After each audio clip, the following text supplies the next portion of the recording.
So hello everyone. SSC CGL का PYQ series में हम 12 सितंबर सेकेंड शिफ्ट का 5 क्वेश्चन ऑलरेडी डिस्कस कर चुके हैं। नेक्स्ट क्वेश्चन से हम डिस्कस करेंगे।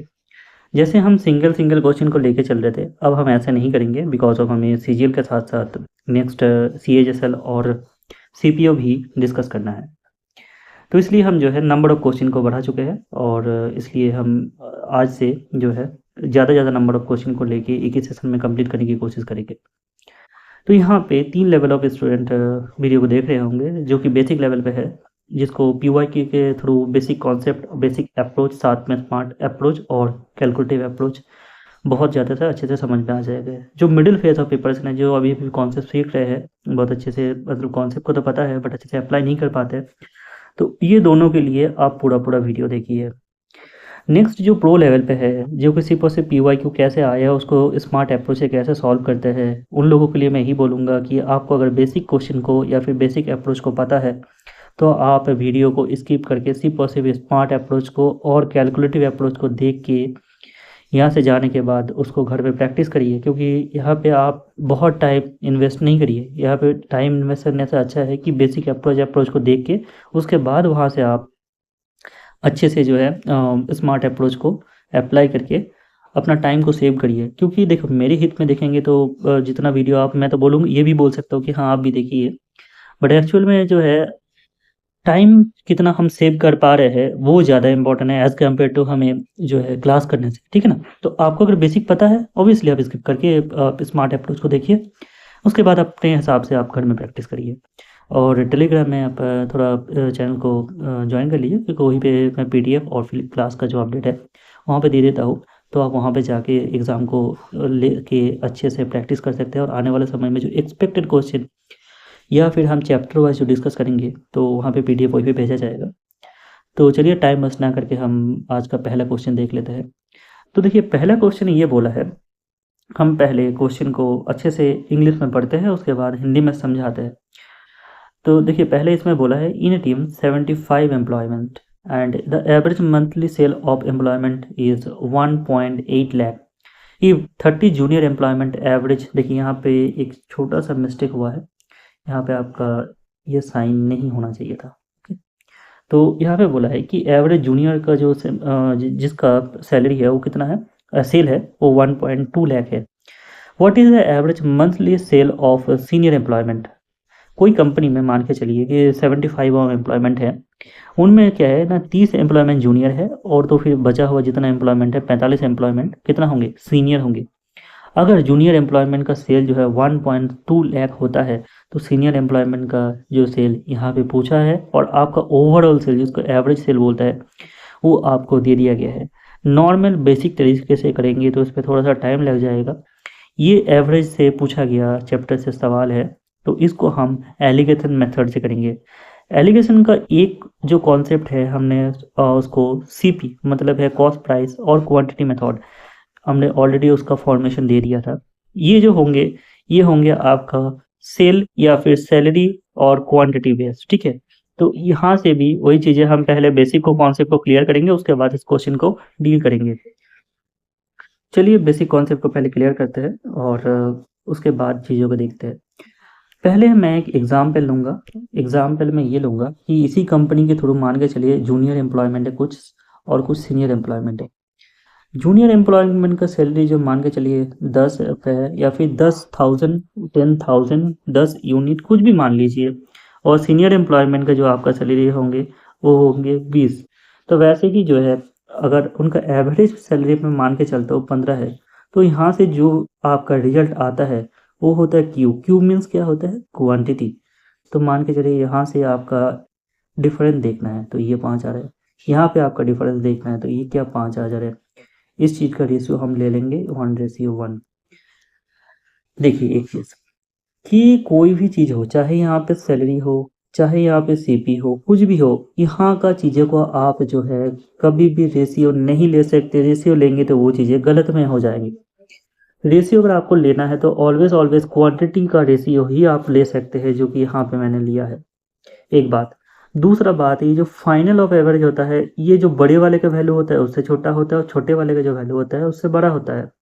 ये होता है उसका नॉर्मल बेसिक अप्रोच ऑफ आपका जो एलिगेशन मेथड है। तो एलिगेशन मेथड अगर मैंने तो एक तो पूरा पूरा 5 का 5 वैल्यू देके आपको बता दिया, इन पांचों में से कोई सा भी एक वैल्यू मान के चलिए, ये कंपोनेंट है, ये कंपोनेंट है, ये कंपोनेंट है और ये एक है, ये है, टोटल 5 कंपोनेंट हो गया। 5 कंपोनेंट में से आपका कोई भी एक कंपोनेंट आपको नहीं दिया जाएगा और वहां से 4 कंपोनेंट देंगे तो आपसे एक कंपोनेंट पूछा जाएगा। तो देखिए हम दो फॉर्मेशन को यहाँ पे देखेंगे, दो टाइप्स को देखेंगे या दो केसेस स्टडी करेंगे, तो वहाँ से आपको चीज़ों को अच्छे से समझ में आ जाएगा। तो मान के चलिए यहाँ पे जूनियर एम्प्लॉयमेंट और सीनियर एम्प्लॉयमेंट का मैं अभी आपको बोला कि इनका सैलरी जो है 10 यूनिट, यहाँ पे 10,000 है, मान के चलिए 10 रुपये है और यहाँ पे इसका जो है 20 रुपये है। वैसे ही मैं एवरेज सैलरी मान के चलता हूँ 100 रुपये है, मैंने बोला नहीं आपको। और मैं मानता हूँ कि जूनियर एम्प्लॉयमेंट का और सीनियर एम्प्लॉयमेंट का जो रेशियो है 2:3 है। तो यहाँ से अगर मुझे एवरेज निकालना है तो मैं कैसे निकालूंगा? एवरेज निकालना जो है, ये एवरेज यहाँ पे एक्स है, तो एक्स इक्वल टू मैं क्या लिखूंगा? एक्स इक्वल टू लिखूंगा जूनियर एम्प्लॉयमेंट का सैलरी कितना है 10 है, इंटू जूनियर एम्प्लॉयमेंट का काउंट, मतलब कितना जूनियर एम्प्लॉयमेंट वहाँ पे है, प्लस सीनियर एम्प्लॉयमेंट का सैलरी 20 है, इंटू कितना सीनियर एम्प्लॉयमेंट है 3, upon total number of employment 3 जो है यहाँ पे सीनियर एम्प्लॉयमेंट, 2 यहाँ पे जूनियर एम्प्लॉयमेंट, तो टोटल 5 आ गया। यहाँ से हम बोलेंगे चीज़ों को कि 10 इंटू 2 मतलब 20 हो गया, यहाँ पे चीज़ें जो है 60 हो गया और 5, और ये 20 और 60 जो है 80 होता है तो 16, तो मेरा यहाँ पे आंसर आया 16। देखिए मैंने एक चीज़ बोला था कि ये छोटे से वैल्यू बड़ा होगा और ये बड़े वाले से जो हमारा मेन जो वैल्यू आएगा वो छोटा होगा, हुआ 20 से 16 छोटा है और 10 से बड़ा है। तो ये अप्रोच जो है एक केस स्टडीज़ हो गया। अब केस स्टडीज़ 2 में देखते हैं। मान के चलिए जूनियर एम्प्लॉयमेंट का सैलरी 10 है और सीनियर एम्प्लॉयमेंट का सैलरी मैंने आपको नहीं बता रखा है और ओवरऑल सैलरी जो है 15 है, और मैंने बताया कि आपका यहाँ पे रेशियो जो है 2:3 नहीं मान के चलते हैं, 2 रेशियो, ये जस्ट 1 मिनट। तो यहाँ पे उसका सैलरी 2:3 में हो रहा है, सॉरी क्वांटिटी, ये क्वांटिटी है 2:3 में है। तो जैसे मैंने बोला कि आपको क्या लिखना है, एवरेज इक्वल टू, यहाँ पे एवरेज कौन सा है 15 है, इक्वल टू इनके साथ इसका गुना करना है, क्वांटिटी के साथ सैलरी तो 20 हो जाएगा, इनके साथ इसका गुना करना है तो कितना हो जाएगा 3x, अपॉन मुझे लिखना है जो ओवरऑल क्वांटिटी है 5, तो हम लिख सकते हैं 3x इक्वल टू 75 माइनस 20, ठीक है।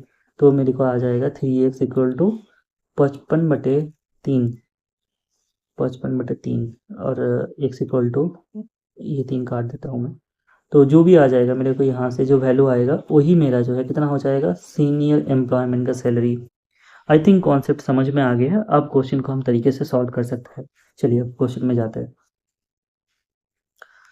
तो क्वेश्चन में देखिए हमको ये पूछा गया है कि 75 एम्प्लॉयमेंट है, 75 अगर एम्प्लॉयमेंट होता है तो मैं ये बोलूँगा मेरा टोटल जो है एम्प्लॉयमेंट 75 है, तो जूनियर और सीनियर में एम्प्लॉयमेंट बढ़ जाएगा, बट जाएगा एक्चुअली, डिवाइडेड हो जाएगा।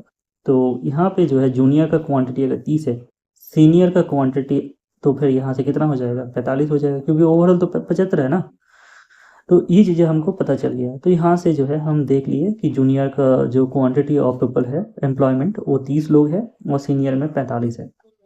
तो चलिए अब इतना समझ में आ गया, तो हम नेक्स्ट करते हैं जो, तो नेक्स्ट में हम ये लिखेंगे ये जूनियर और सीनियर। जूनियर में जो है सैलरी कितना है 1.2 लाख, सीनियर में सैलरी हमें नहीं पता, ओवरऑल सैलरी हमको बोल दिया है 1.8 लाख। तो फिर मैं यहाँ पे बोलूँगा कि जूनियर का मेरा टोटल एम्प्लॉयमेंट कितना है 30 आया था और सीनियर का कितना आया था 45 आया था। यहाँ से मैं इसका रेशियो ले सकता हूँ 2:3। समझ में आया? अब मैंने लिखने का फॉर्मेशन आपको बता चुका था कि जो एवरेज है ओवरऑल वो इक्वल टू, इससे ऐसे गुना करेंगे जूनियर का क्वांटिटी और जूनियर का सैलरी, तो 2.4 आपका हो जाएगा। वैसे 3 के साथ एक्स का मतलब जो सीनियर एम्प्लॉयमेंट का सैलरी एक्स है और सीनियर एम्प्लॉयमेंट का जो टोटल क्वांटिटी ऑफ रेशियो है 3 है, तो प्लस हम लिखेंगे 3x अपॉन, इसमें नीचे क्या लिखेंगे कि टोटल, एक्चुअली लिखने का जो तरीका है मैं थोड़ा सा इसको इरेज करके अच्छे से लिखता हूँ।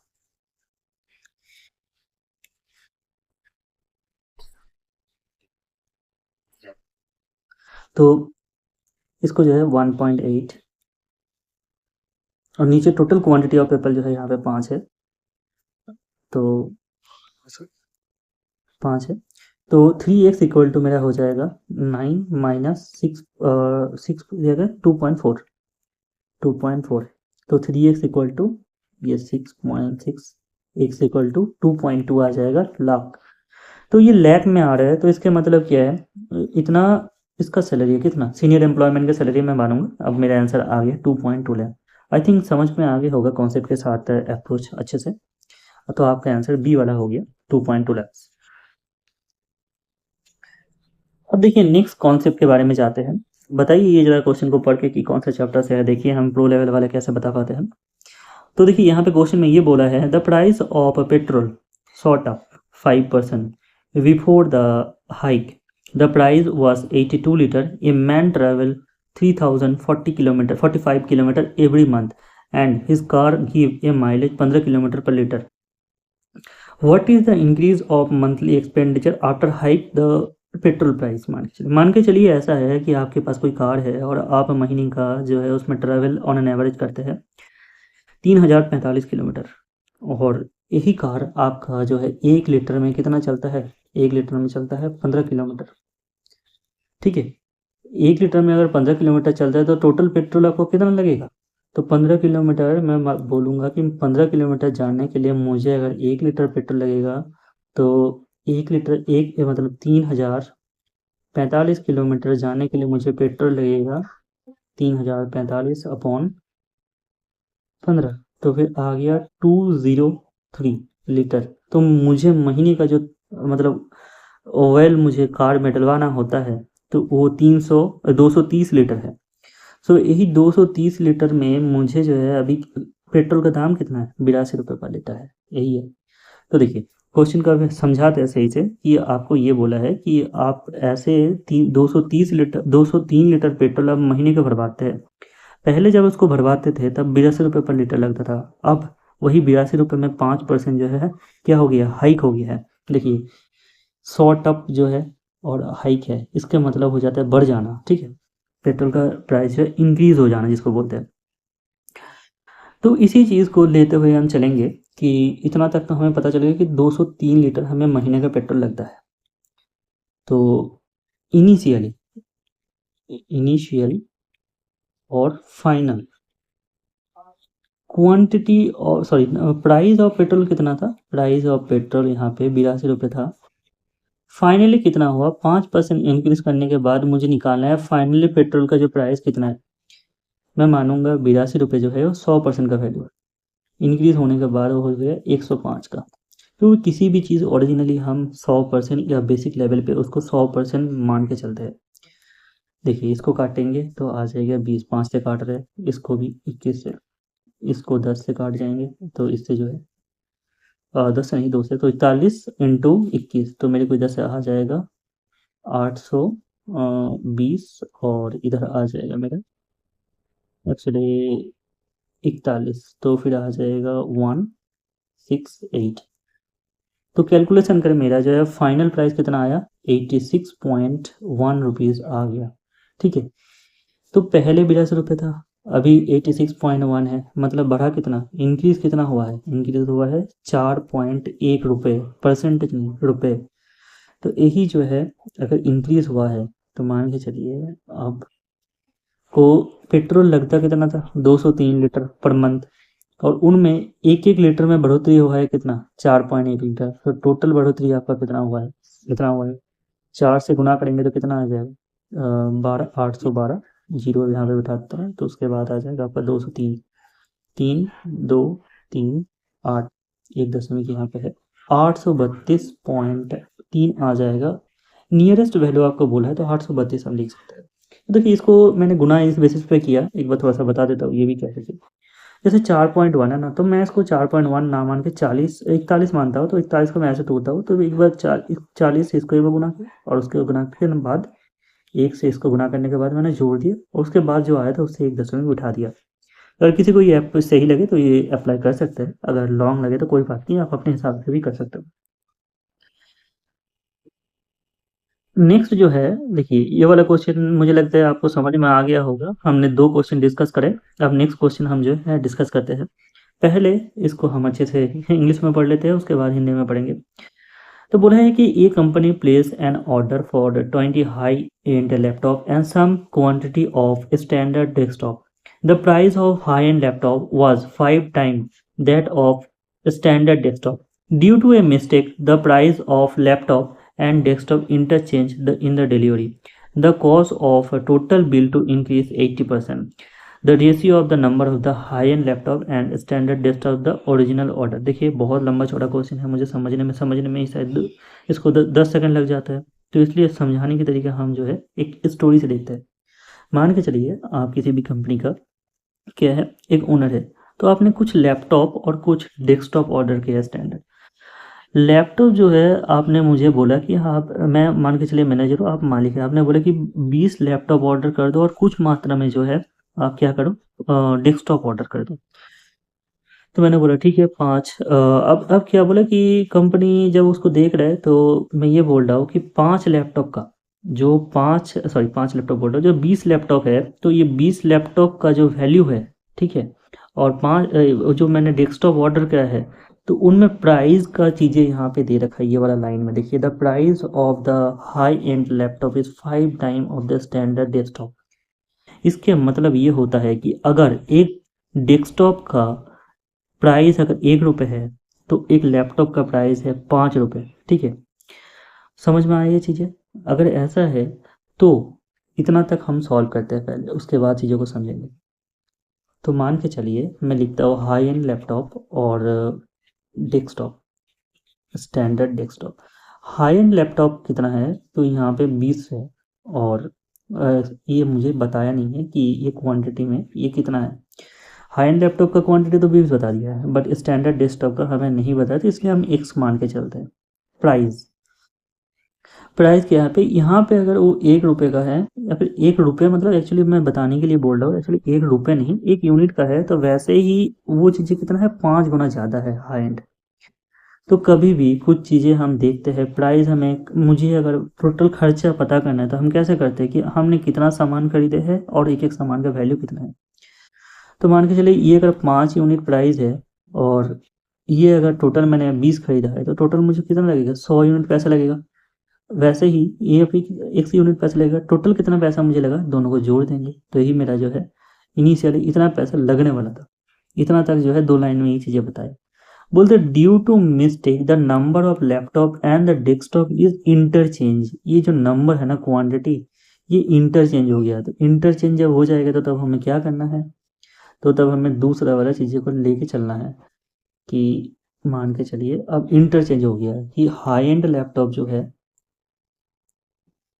1 मिनट, जो हाई एंड लैपटॉप है और HL, और जो स्टैंडर्ड डेस्कटॉप है, तो ये पहले 20 था, ये पहले 20 था, ये X था, यही जो है क्वांटिटी था, और प्राइस तो हमारा नॉर्मल 5 है ये, और 1 यूनिट है। बोला है कि ये क्वांटिटी जो है कुछ मिस्टेकनली चेंज हो गया है, तो चेंज हो गया तो क्वांटिटी हम बदलेंगे। यहाँ पे क्या जाता है, क्वांटिटी बदल देते हैं हम, बदलने मतलब इंटरचेंज हो गया एक्चुअली। यहाँ पे हम X बिठाएंगे, यहाँ पे 20 बिठाएंगे, तो अब प्राइस कितना हो जाएगा, 5X हो जाएगा, और ये हो जाएगा 20। मेरा पहले प्राइस कितना था, ये था 100 प्लस X। आपका प्राइस कितना हो गया, आपका प्राइस हो गया है 5X प्लस 20। तो देखिए यही चीज़ को हमें जो है अप्रोच करना है। इतना तक मुझे लगता है आपको समझ में आ गया होगा, ये यहाँ तक। अब बोला है this cause the total bill of increase 80%। अब इसके चलते क्या हुआ है, 80% बिल इंक्रीज हो गया है, ठीक है। तो मान के चलिए उसका इनिशियल और फाइनल, तो इनिशियली उसका टोटल पैसा कितना लग रहा था, 100। देखिए 100 प्लस एक्स है ये, तो मैं लिखूंगा 100 प्लस एक्स, और मेरा फाइनल कितना आया था, 5X प्लस 20। इसी को मैं रेशियो में ले लूँगा, ऐसे लिखूंगा कि 100 प्लस एक्स और 5X प्लस 20। बोलता है कि इनिशियली मुझे अगर 100 रुपये लगता, बाद में ये क्वांटिटी चेंज होने के बाद मुझे अब 180 रुपये लग रहा है। तो यही चीज़ें जो है मैं कैलकुलेशन करूँगा तो मेरे को यहाँ से आ जाएगा, ये 5 से कटेगा, ये 9, तो जो है 900 और 9 एक्स यहाँ से आ जाएगा और उधर से आ जाएगा 25 एक्स और 16 एक्स इक्वल टू आपका आ जाएगा 800। तो एक्स इक्वल टू आपका हो गया 50। तो आई थिंक चीज़ों को अच्छे से समझ में आ गया होगा, अच्छे से तरीके से तो मैंने ये चीज़ें बता दिया है। तो अब हमें ये रेशियो निकालना है। रेशियो कैसे निकालेंगे, किस किस चीज़ का रेशियो निकालना है? रेशियो हमें निकालना है, ये है HL high end laptop, SD जो स्टैंडर्ड आपका डिवाइस है। तो इसका तो आपको कंपनी ने बोल ही दिया था कि 20 क्वांटिटी में ऑर्डर करना है और मैंने इसको एक्स पकड़ा था, तो एक्स मेरा कितना आया, 50 आया। तो यहाँ से ये जीरो कट के मेरा वैल्यू आ जाएगा 2:5।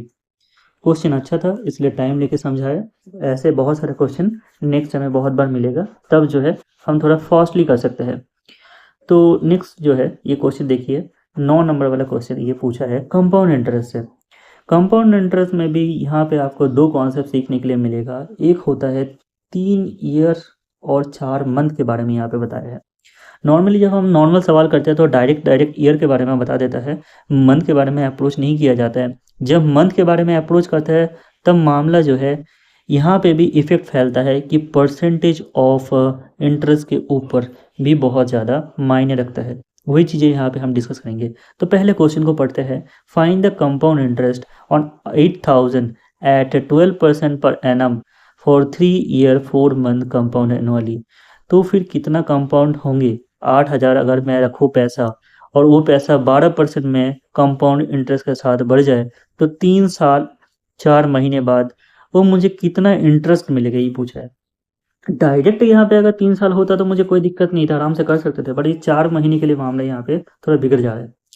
तो देखिए ईयर में मैं अगर चीज़ों को बोलूँ तो यहाँ आ जाएगा 3 साल। इसके लिए तो मुझे कोई टेंशन लेने की जरूरत नहीं है, इसके लिए 12% ही रहेगा, हर साल 12%। बट यहाँ पे जो 4 मंथ बोला है इनके लिए percentage of rate of percentage कैसे चेंज हो जाएगा, वो चीज़ें हमें अप्रोच करना है। देखिए 12% जो है यहाँ पे आपको कब मिल रहा है, जब 12 महीने में। तो 4 महीने में पैसा रखो तो कितना परसेंटेज मुझे मिलेगा, 4% मिलेगा। तो देखिए हम जब कंपाउंड इंटरेस्ट निकालते हैं तो हम सक्सेसिव लेके निकालते हैं। तो 12 का 3 बार सक्सेसिव रेशियो मेथड से भी निकाल सकते हैं, बट रेशियो मेथड थोड़ा सा लंबा चौड़ा बड़ा वैल्यू लेके आएगा। वैसे ये भी वैल्यू लेके आएगा, ये थोड़ा सा कैलकुलेटिव सवाल है क्योंकि 12 के 3 बार सक्सेसिव उसके बाद 4 से सक्सेसिव अच्छा खासा सवाल है। इसके लिए हम 3 बार सक्सेसिव लेने के अप्रोच आपको यहाँ पे अच्छे से क्लियर करा देते हैं। तो आपका जो है 2 इंटरेस्ट यहाँ पे आया। एक टाइप अब ये आया कि 12 का जो है 3 बार लेना है सक्सेसिव, क्योंकि 3 साल वहाँ पे 12 करके आपको इंटरेस्ट मिल रहा है कंपाउंडली। उसके बाद जो है वो 4 महीने के लिए 4% इंटरेस्ट कंपाउंड में मिल रहा है। तो देखिए इससे पहले मैं आपको बताऊँ कि कंपाउंड इंटरेस्ट निकालते कैसे है। कोई भी अगर सेम वैल्यू है उसका 3 बार का सक्सेसिव कैसे निकालते हो वो फॉर्मूला देखते हैं। मान के चलिए अलग अलग लेके चलता हूँ। ए एक परसेंटेज है, बी एक परसेंटेज है, सी एक परसेंटेज है। मुझे पहले ऐसा लिखना है, उसके बाद AB, BC, CA अपॉन 100 लिखना होता है। वैसे ही अगर A इंटू बी इंटू सी लिखना होता है अपॉन 100 नहीं, अब यहाँ पे हम 10,000 लिखेंगे। तो देखिए मैं ये मानता हूँ कि अगर A equal to B equal to C है, उन केस में क्या लिखेंगे, हम सबको ए की तरफ डिनोट करेंगे। तो ए की तरफ डिनोट करेंगे, इसको भी ए लिखेंगे, इसको भी ए लिखेंगे। तो हमारे 3 बार ए में 3a आ जाएगा। ये अकेला यहाँ पे क्या हो जाएगा, ये भी ए स्क्वायर हो जाएगा, इसको भी ए से बदलेंगे, बी को भी ए से बदलेंगे और सी को भी ए से बदलेंगे तो क्या हो जाएगा, ये भी ए स्क्वायर, ये भी ए स्क्वायर। तो हम बोल सकते हैं कि 3a स्क्वायर अपॉन 100। अब देखिए इसको भी मैं ए लिखूंगा, इसको भी मैं ए लिखूंगा, मतलब बी को भी ए से डिनोट करूंगा, सी को भी, तो मेरा आ जाएगा A³ अपॉन जो है 10,000 आ गया। यही हमारा जो है main form of 3 bar successive अगर लेना है तो हम डायरेक्टली इसको लिखेंगे तो मेरा टाइम जो है थोड़ा सा सेव होने लगेगा।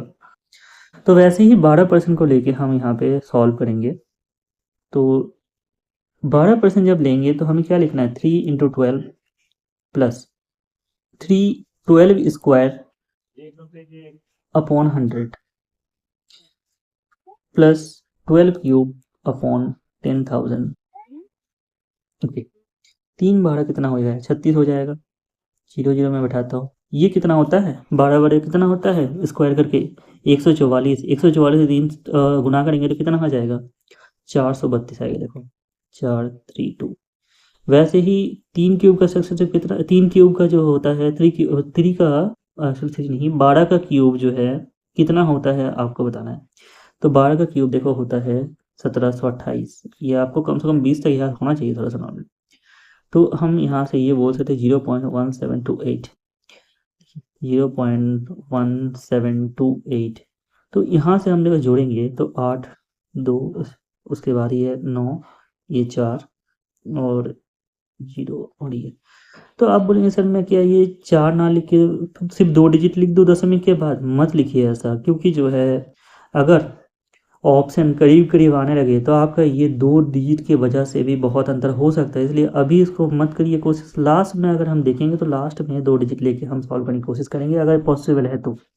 तो मेरा अभी फाइनल कितना आया है? 3 बार सक्सेसफुल लेने के बाद 12 का 40.4928। ओके, तो 40.4928। अब वो जो 4% का भी साथ में सक्सेसिव लेना है, तो 4% का साथ में सक्सेसिव लेंगे तो ये मेरा हो जाएगा 4928 इंटू 4/100। सो देखिए इसको अगर मैं ऐड करता हूँ तो 44.4928 आ गया। यही चीज़ें जो है मैं 4 से गुणा करूँगा तो कितना आ जाएगा? 4 8 32, 4 2 8 3 11 और 4 36 1 37, 4 4 16 और 3 जो है 19 और 1 इधर 4 4 16। तो जो है मेरा इधर आ जाएगा तकरीबन आपका 1 2 सॉरी 1 2 3 4 में 1 2 3 4 दशमिक यहाँ पे नहीं, एक्चुअली यहाँ पे बैठेगा 1.61 के अकॉर्डिंग आप बैठेगा। तो अब यहाँ पे आप 2 डिजिट लेके जा सकते हो क्योंकि अब जो है फाइनलाइज वैल्यू आ गया है। शुरू में मत लीजिएगा बस। तो आप यहाँ पे इस चीज़ों को थोड़ा हटा सकते हो। 5 यहाँ पे आ जाए, 4 रख के 5 ये 6 लिख सकते हो इसको।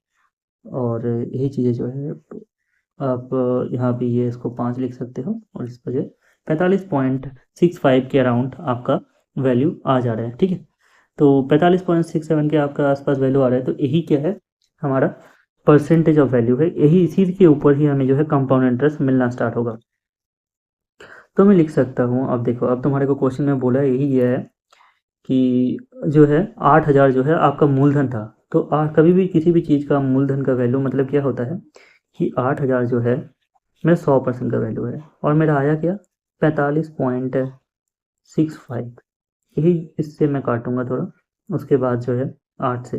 देखो मेरा फिर भी एग्जैक्ट वैल्यू नहीं आएगा क्योंकि मैंने 4 डिजिट तक नहीं लिया। इवन 4 5 डिजिट तक भी लेते तो आसपास का वैल्यू मेरे को आ जाएगा तकरीबन। ये जो है थोड़ा थोड़ा आसपास का वैल्यू दोनों लग रहा है। बस अब देखेंगे कि 8 से गुना करेंगे तो 8 को ऐसे गुना करेंगे तो 8 5 40 और 4 मतलब 6 48 और 5 52 के 2 और 5 8 40 और 5 यहाँ पे लिखेंगे 8 4 32 38। तो इसी के आसपास का वैल्यू मेरे को इधर आ जा रहा है। तो 3852 के राउंड आ रहा है। जबकि मैं यहाँ पे और 2 डिजिट लिखता तो तकरीबन मेरा 3888 के आसपास का वैल्यू मेरा आ जाता। मुझे पता है क्योंकि यहाँ पे जो है 2 और डिजिट लिखता तो मेरा वैल्यू बढ़ता। ये चीज़ें आप समझने की कोशिश किए, आप यहाँ से वैल्यू जो है बढ़ेगा क्योंकि जो है यहाँ पे मैं 2 डिजिट नहीं लिया हूँ। 2 3 डिजिट और एक्स्ट्रा लेता तो मेरा वैल्यू और बढ़ता। तो यहाँ पे यही जो है कॉन्सेप्ट से हम बोल सकते हैं कि 3689 ही जो है इसका आंसर होने वाला है। तो ये चीज़ें थोड़ा सा कैलकुलेटिव आप याद रखिए कि ऐसे ऐसे अप्रोच हम कर सकते हैं। और इसका हम डिजिटल सम भी नहीं ले सकते क्योंकि नियरेस्ट वैल्यू आता है एक्चुअली, पता है। नहीं तो मैं डिजिटल सम लेके भी इसको बता सकता था। चलिए कोई दिक्कत नहीं। अब देखिए नेक्स्ट क्वेश्चन में ये बोला है कि a candy shop owner buy 3 kind of candy. देखिए कौन कौन सा, उसका कलर के हिसाब से डिनोट किया गया है, red blue and green. Red candies are purchase 3 4 5 15, मतलब अगर 15 रुपये दे रहा हूँ तो मुझे 3 रेड कैंडी मिल रहा है। अगर मैं 18 रुपये दे रहा हूँ तो मुझे 4 मिल रहा है ब्लू कैंडी। अगर मैं 22 रुपये देता हूँ मुझे 5 ग्रीन कैंडी मिलेगा। तो बोलते हैं इसको मुझे मिक्स अप करना है। कौन कौन से रेशियो में? अगर मैं एक रेड कैंडी लूँ तो एक मुझे ब्लू कैंडी लेना पड़ेगा और 2 जो है ग्रीन कैंडी लेना पड़ेगा। उसको मिक्स अप करने के बाद मैं सेल करूँगा कि 2 कैंडी दूंगा 10 रुपये में। तो मेरे को लॉस या प्रॉफिट क्या होगा मुझे बताना है, ठीक है। तो देखिए, इसको लिखने का अप्रोच ऐसा होता है कि red candies, blue candies, green candies. Quantity of red candies में पहले हम जो है यहाँ पे सीपी लिखेंगे। तो सीपी मान के चलिए, अगर 15 रुपये आपने दिया है और आपको 3 रेड कैंडी मिल रहा है तो एक एक कैंडी का दाम आप बोलेंगे कि 5 रुपये यहाँ पे एक एक कैंडी का दाम है। वैसे ही 18/4 मतलब कितना हो जाएगा? 4.5। वैसे ही 22/5 मतलब आपका हो जाएगा 4.4। तो रेड कैंडी का सीपी कितना हो गया? 5 रुपये। ग्रीन कैंडी का कितना हो गया? 4.4 रुपये। और रेशियो नहीं है एक्चुअली, ये 4.4 है। उसके बाद है ब्लू का कितना हो गया? 4.5 रुपीज़। तो अगर ये हमारा सीपी हो गया और इसी चीज़ों को हमें मिक्स अप करना है, कितना क्वांटिटी में? मुझे एक रेड कैंडी लेना है, एक ब्लू कैंडी लेना है और 2 ग्रीन कैंडी लेना है। अब मेरा जो है कॉस्ट कितना बैठ जाएगा? अगर एक रेड कैंडी लेना है और एक रेड कैंडी का वैल्यू अगर सीपी 5 रुपये है तो यहाँ से 5 रुपये आ जाएगा। एक ब्लू कैंडी लेना है और जिसका वैल्यू सीपी जो है 4.5 है तो यहाँ से भी 4.5 रुपये आ जाएगा। 2 क्वांटिटी ऑफ ग्रीन कैंडी लेना है और एक एक का दाम 4.4 है तो यहाँ से मेरा 8.8 आ जाएगा। ओवरऑल मिक्सअप करेंगे तो 8 और 5 13, 13 और 5 जो है 13 और 4 17, 17 और 0.8 मतलब 18.3 इसका वैल्यू आ जा रहा है। बट ये तो उसका ओवरऑल वैल्यू है। अब बटा है जैसे ये वाला है 1:2 में बटे ये चीज़ें, तब मुझे यहाँ से एक कैंडी का वैल्यू निकालना पड़ेगा। तो कितना आ जाएगा? 4 से भाग लगाएंगे इसको तो कितना आ जाएगा? 4.57 के अराउंड मेरा आ जाएगा सीपी। तो मैं बोलूँगा कि मेरा मिक्सअप करने के बाद जो वैल्यू आ रहा है सीपी का वो 4.57 है। ओके, सीपी मेरा आ जा रहा है, मैं बोलूँगा सीपी मेरा कितना है? 4.57। अब मेरे को एसपी चाहिए। एसपी कितना है यहाँ से निकाल सकते हैं ये वाली लाइन से, कि मैं अगर 2 कैंडी बेचूँ 10 रुपये में तो एसपी मेरे को यहाँ से आ जाएगा 5 रुपये वाला। तो आराम से आ जा रहा है 5 वाला। तो 5, तो देखिए यहाँ से इसका गैप कितना है? 0.43 और यही चीज़ें जो है सीपी हम अपॉन सीपी में लिखते हैं 4.57 इंटू 100। तो देखिए मैं दशमिक को दशमिक से हटा देता हूँ। मैं यहाँ पे लिखूँगा 4300 एंड 457।